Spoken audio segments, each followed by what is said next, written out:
so much for being patient. And it's true. All those things are true. Oh my God.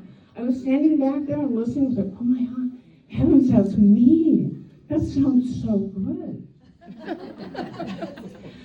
So I'm an emergency room doctor, and thank you for bathing. Thank you for wearing clothes. I'm so happy about that. And I have and I'm in between husbands. I didn't pick very well, but I tell people that, to let you know I'm straight. And I bagged one. I did. I actually bagged two. Didn't pick very well. And I'm on the market. Okay, I'm on the market. But yeah, I'm an emergency room doctor. I have a secret to tell. Well, I can tell you. Being an emergency room doctor is sort of like a very, very, very high stakes cocktail waitress. But we don't have a cute outfit. The nurse outfits are so cute. They talk about nursing and stuff like that. The only thing you can do as a doctor, as a female, I realized years ago, if you look cute, it puts people off a little bit. I also wear black. Not because anyone's going to die, but, people need to be respected. Not that respectful, but hey. And the secret, okay, are you ready? And I'm glad you're sitting down. I do not do it for the money. Yeah, I like to take care of people. I do. They pay me to be nice. And they pay me to swoop down. I can look through the audience. First of all, I feel, because I intuit things. And I know if anybody's about to crap out, okay? And I do good CPR. And fortunately you're in a comedy audience because I'm dating, I have to be motivated to do CPR. Oh my. But I do it. Doctors do bad stuff. You get thrown in jail, that's not bad.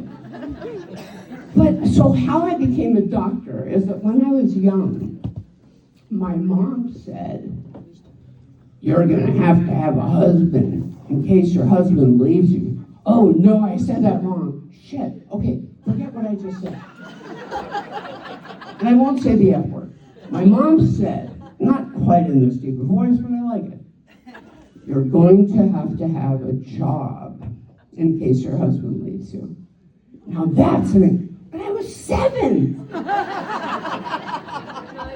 I made it. I did the wrong thing and repeated it, and I'm so excited. All right, so I'm thinking at 7 years old, I was fat, and I'm Jewish, and Jewish children are not supposed to be thin, and I followed that. But, better now, I'm still working on it now.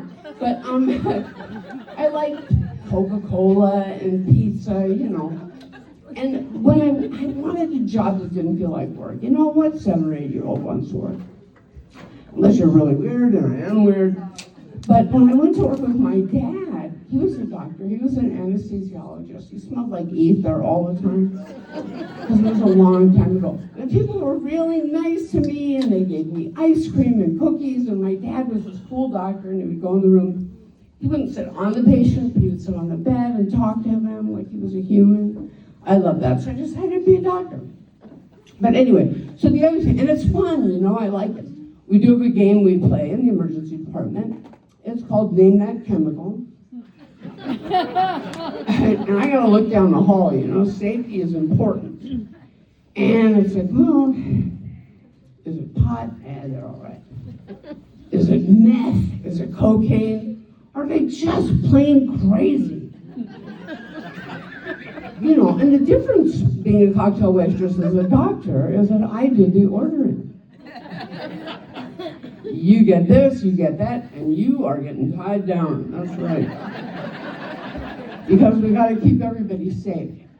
There's a clock here. This is so cool. So I have a lot of stuff wrong with me. First of all, I should tell you, because I'm a walking public service announcement, I am 70 years old. Thank you very much. There aren't that many times that you can have a birthday, get up on a stage, tell people how old you are, and have them clap. I love that so much. But, being 70, I have stuff wrong with me. I do. I pull myself together. This was not a bustier. This was a back pump. But it's good because the pain goes away and it shoves my boobs up. It's great. But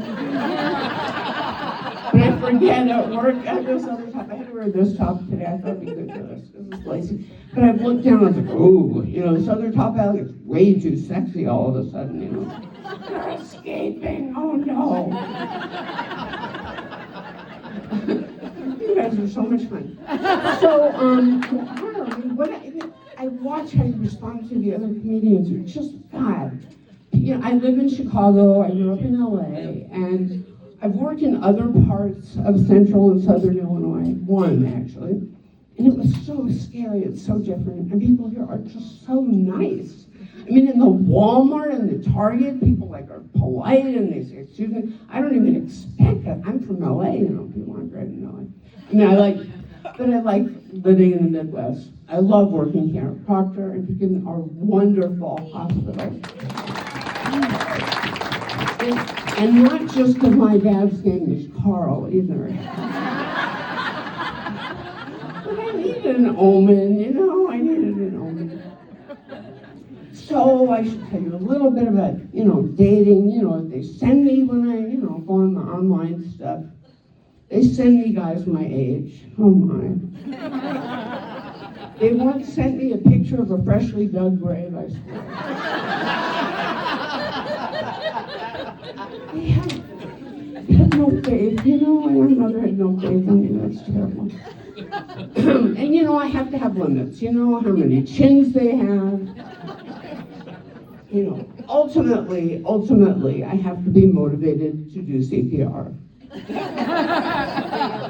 I would feel so bad. What if we're in the middle of the act, some part of the act, and the guy craps out on me, and I feel terrible. It's just, I want him to be happy, maybe, just not that happy.